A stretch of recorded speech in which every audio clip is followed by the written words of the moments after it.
நம்மளோட வயதான தோற்றமே தெரியாதுங்க. உங்களோட ஃபேஸ்லாம் வந்து நல்ல பொலிவாக இருக்குங்க. ஆனால் ஒரு ஃபேஸ் பேக் எப்படி தயாரிக்கிறது நம்ம இப்போ பார்ப்போங்க.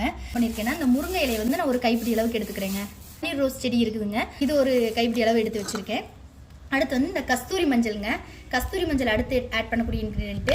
நம்ம இதை வந்து என்ன பண்ணேன்னா, நான் இதை பேஸ்ட்டாக நம்ம அரைச்சி வைக்கிறதுக்கோ நம்ம இது ரெடி பண்ணுறதுக்கோ நமக்கு கொஞ்சம் கஷ்டமாக இருந்ததுனால நான் என்ன பண்ணிட்டேன்னா, நம்ம லட்சுமி பாட்டியோட கஸ்தூரி மஞ்சள் இதை வாங்கிட்டேங்க.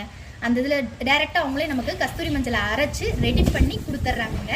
அந்த இதில் வந்து ஒரு 50 கிராம் நான் வாங்கி வச்சுருக்கேங்க. அடுத்து நமக்கு தேவையான சந்தனப்பொடி. சந்தனப்பொடியும் நம்ம வந்து ஈஸியாக அரைக்க முடியாது அப்படிங்கிறதுனால நான் என்ன பண்ணிட்டேன்னா, நாட்டு மருந்து கடைகளில் இதை வாங்கிட்டேங்க. இப்போ இந்த 4 இன்க்ரீடியண்ட்டை தாங்க நான் சேர்த்த போகிறேன். சேர்ந்து வீக்லி ட்வைஸ் மட்டும் நம்ம இதை பயன்படுத்தினா போதுங்க. முகத்தில் இருக்கக்கூடிய பிம்பிள்ஸ் எல்லாம் மறைஞ்சு போயிடுங்க. ஜார் எடுத்துக்கிட்டேன். நான் எடுத்து வச்சிருக்க பன்னீர் ரோஸோட இதழ்களை வந்து நான் இதில் போட்டுக்கிறேங்க. முருங்கையோட இலைகள் மட்டும் அதை வந்து என்ன பண்ணுறேன்னா மிக்சி ஜாரில் சேர்த்துக்கிறேங்க.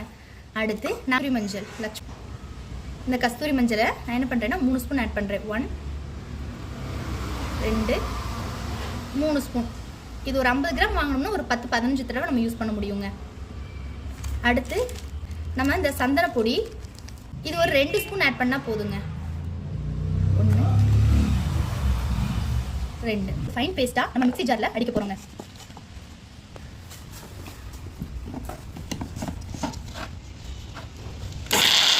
நல்ல பொடியாக அரைச்சிருச்சு, சாஃப்டாக இருக்குது இல்லைங்க.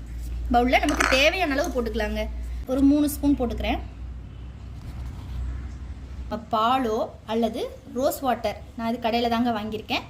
எல்லாத்துக்குமே வீட்டில் அவைலபிளாக இருக்கக்கூடியது பால், அதனால் பாலவே நான் ஆட் பண்ணுறேங்க. இது நம்ம போடுறதுனால நமக்கு என்ன கிடைக்கும் அப்படின்னா, அந்த நம்ம வயதான தோற்றம் மாறி நல்லா பொலிவாக இருக்கும். திப்பியாக இருக்குது அப்படின்னு நம்ம ஃபீல் பண்ணோம்னா நம்ம இந்த மாதிரி ஒரு சல்லடையில் போட்டு நல்லா சளிச்சிடலாங்க. சளிச்சிட்டோம். 3 ஸ்பூன் போட்டுங்க. இதில் வந்து என்னோட ரோஸ் வாட்டர் மிக்ஸ் பண்ண போகிறேங்க. கொஞ்சம் ரோஸ் வாட்டர் ஒரு பதத்துக்கு வந்துருச்சு. இதை வந்து நம்ம என்ன பண்ணலான்னா நம்ம முகத்தில் அப்ளை பண்ணிக்கலாம்.